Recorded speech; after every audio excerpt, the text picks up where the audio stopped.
咁多位網球迷，歡迎返到嚟多多 Tennis 嘅 channel， 我係 Mimi。咁今次咧想同大家回顧下溫布頓之後發生咗啲咩事。咁大家都知今屆嘅溫布頓亦都係 Sinner 攞冠軍，咁佢就成功衛冕咗冠軍嘅。咁今次決賽咧就係1號、2號種子嘅對決啦，就真係好 firm 噶啦。咁1號種子就係 Sinner 啦，2號種子就係 Zverev， 佢哋打咗4盤嘅大戰，比數咧就係6-7、7-6、6-3、6-4，最後係 Sinner 贏咗。如果有睇波嗰晚有睇波嘅大家咧，應該都有留意到，其實係 Sinner 係真係越打越順，越打越好啦。佢係有提升到自己嘅球嘅質素。咁反而 Sasha 咧就好似冇乜辦法啊，即係佢好似都冇乜改變個策略啦，都係靠佢嘅發球。我諗主要都係靠佢發球同埋好穩定嘅正反手啦，當然佢係都已經好犀利㗎啦，但係我諗佢呢個打法就啱啱俾 Sinner 克住啦，因為 Sasha 做到嘅嘢 Sinner 都略勝一籌嘅感覺啦，就係咁，所以個比數我覺得都冇乜懸念啦，就係第一 set 雖然 Sinner 係輸咗個 tie break， 但係之後佢就都係直落3盤就贏咗咁樣咯。咁我諗 Sasha 如果想贏 Sinner 嘅話，可能係 best of 3呢個 format 都有啲機會，但係大滿貫打5盤嘅話呢，要 Sinner 輸就難啲啦，真係。咁我哋可以睇一睇溫布頓完咗之後 ATP Top 10嘅 ranking 大概係咩走勢啦。見到 Sinner 仍然都係第一啦。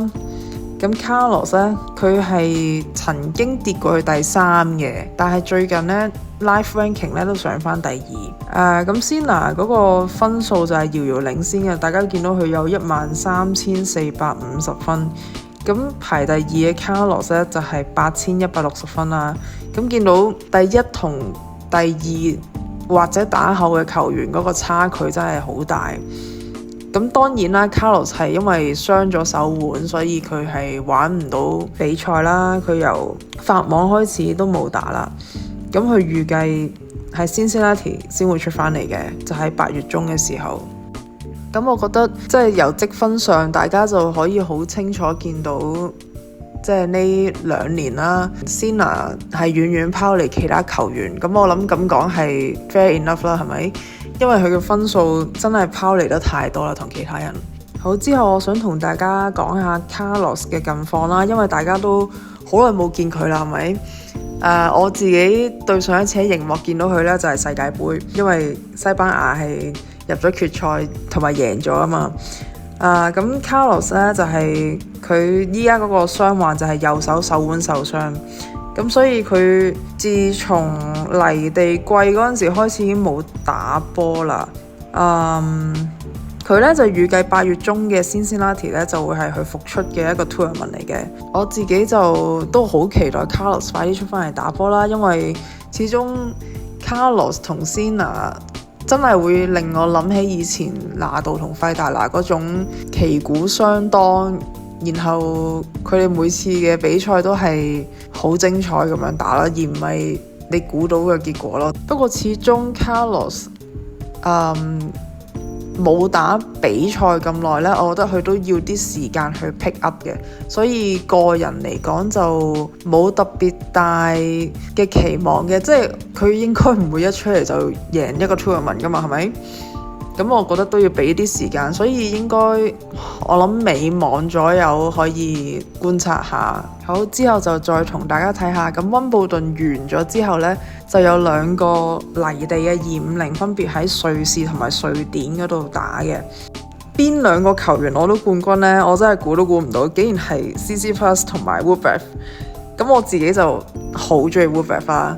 另外 Tsitsipas 我都好戥佢開心，因為哇，你諗下對上一次呢2個球員同一段時間可以攞到冠軍，可能真係要講緊2021年或者2022年嗰陣時發生嘅事，或者已經好多年前啦。因為呢2位球員都係最近比較多起起跌跌啦。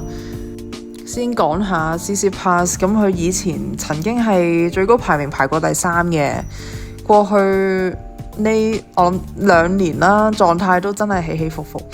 佢之前嗰個 ranking 係跌出咗 top 50嘅，以我所知咧，佢係膊頭有傷患啦。咁我唔知嗰個嚴重程度啦，但係平時我睇佢打波咧，即係大家都成日都講嘅 Tsitsipas 嗰個弱點就係佢嘅反手啊嘛。但係我就覺得如果佢個 body 係100% 嘅話，絕對個反手唔係打成咁咯。所以我一路都會覺得係佢嘅身體係有啲事咯，所以先會令到佢個成績一路唔好咯。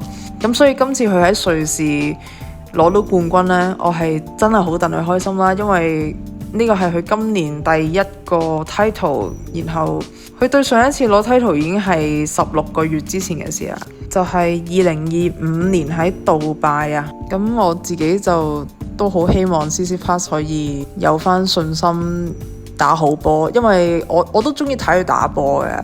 佢係有 passion， 然後咁單反嘅打法依家真係比較少球員啦。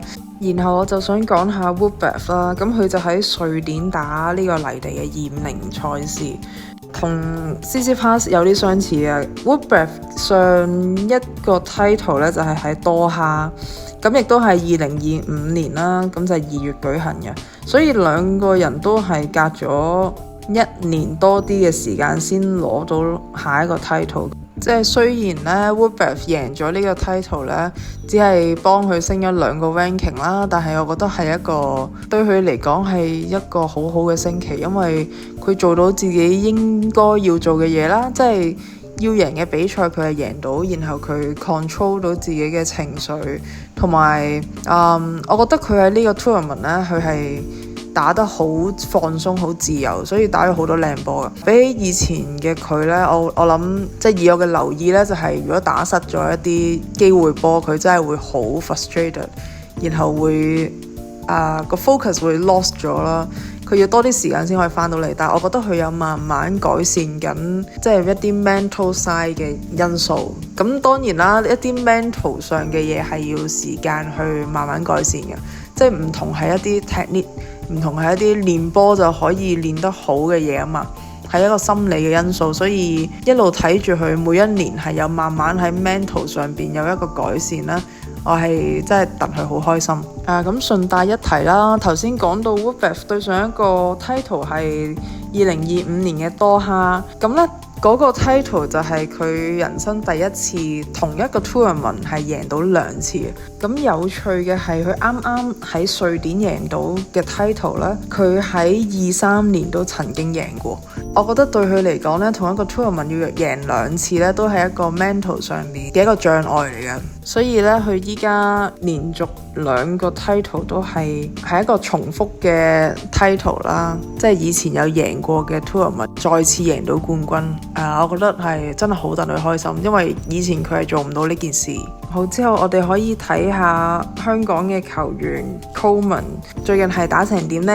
Coleman 今年喺5月就贏咗一個 Challenger 嘅 title 啦，好戥佢開心。呢個都係一個創造咗歷史啦，因為香港球員贏到一個 Challenger title。然之後呢，佢今個禮拜就係喺Los Cabos 嗰度打緊一個250嘅，咁係硬地250啦，喺墨西哥。琴日咧就贏咗第一場比賽嘅，咁嗰位就係一個美國嘅年輕球手啦。賽後我有聽 Coleman 嘅訪問咧，就話原來佢哋2個係成日練波嘅，咁就係互有輸贏咁樣，所以就其實係 predict 唔到邊個會贏邊個會輸，因為我諗係太熟悉大家嘅打法啦。因為當你同對手成日打練習賽打得多咧，你好熟佢嘅球路咧，咁就係比較難去知道嗰一場大概個勝算有幾多。咁 Coleman 下一場嘅對手咧就會係1號種子 Lehecka 依家嘅排名係排世界12啊。呢位捷克嘅球員咧打法都比較多變嘅，即係唔係淨係喺底線